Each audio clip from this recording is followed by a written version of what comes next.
Здравствуйте, уважаемые друзья! Следующая сказка Руdyarda Киплинга «Как носорог получил такую шкуру». How the Rhinoceros Got His Skin. Once upon a time, on an uninhabited island, on the shores of the Red Sea, there lived a Pussy, from whose head the rays of the sun were reflected in more than oriental splendor. And the Pussy lived by the Red Sea with nothing but his hat and his knife and a cooking stove of the kind that you must particularly never touch. And one day he took flour and water and currants and plums and sugar and things, and made himself one cake which was 2 feet across and 3 feet thick.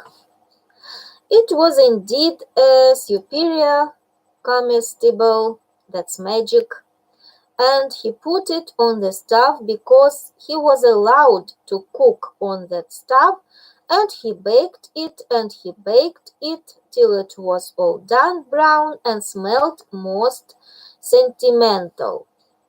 But just as he was going to eat it, there came down to the beach from the altogether uninhabited interior one rhinoceros with a horn on his nose, 2 piggy eyes, and few manners. In those days the rhinoceros skin fitted him quite tight. There were no wrinkles on it anywhere.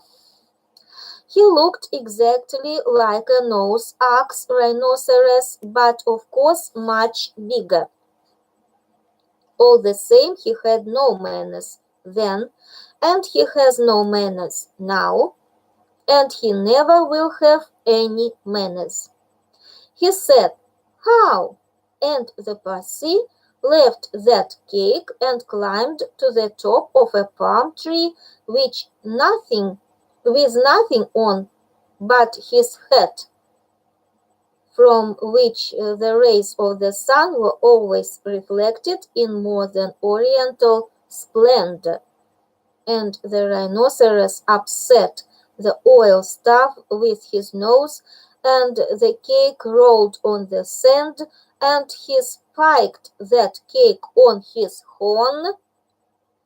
the horn of his nose, and he ate it, and he went away, waving his tail to the desolate and exclusively uninhabited interior, which abuts on the islands of Mazandaran, Socotra, and the promontories of the larger equinox. Then the Pussy came down from his palm tree and put the staff on its legs and recited the following sloka, which, as you have not heard, I will not proceed to relate. Them that takes cakes, which the Pussy man bakes, makes dreadful mistakes. And there was a great deal more in that than you would think, because 5 weeks later there was a heat wave in the Red Sea, and everybody took off all the clothes they had. The Pussy took off his hat, but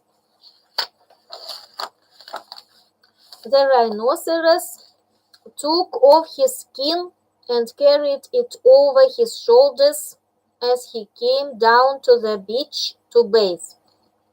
In those days it buttoned underneath with 3 buttons and looked like a waterproof.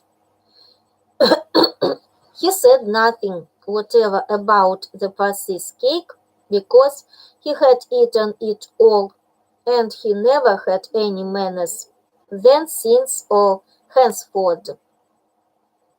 He waddled straight into the water and blew bubbles through his nose, leaving his skin on the beach. Presently the pussy came by and found the skin, and he smiled one smile that ran all round his face 2 times. Then he danced 3 times round the skin and rubbed his hands. Then he went to his camp and filled his head with cake crumbs, for the pussy never ate anything but cake, and never swept out his camp. He took that skin and he shook that skin, and he scrubbed that skin and he rubbed that skin just as full of old, dry slate, tickly cake crumbs and some burned currants as ever it could possibly hold. Then he climbed to the top of his palm tree and waited for the rhinoceros to come out of the water and put it on. And the rhinoceros did. He buttoned it up with the 3 buttons, and it tickled like cake crumbs in bed. Then he wanted to scratch, but that made it worse. And then he lay down on the sands and rolled and rolled and rolled, and every time he rolled, the cake crumbs tickled him worse and worse and worse. Then he ran to the palm tree and rubbed and rubbed and rubbed himself against it.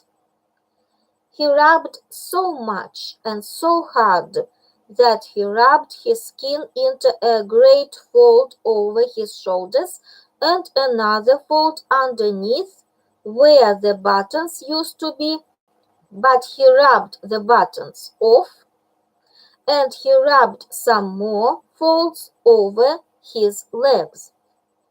And it spoiled his temper, but it didn't make the least difference to the cake crumbs. They were inside his skin and they tickled. So he went home very angry indeed and horribly scratchy. And from that day to this, every rhinoceros has great folds in his skin and a very bad temper, all on account of the cake crumbs inside. But the pussy came down from his palm tree, wearing his hat, from which the rays of the sun were reflected in more than oriental splendor, picked up his cooking stuff, and went away in the direction of Orotava, Amygdala, the upland meadows of Anantario, and the marshes of Sanaput. The end.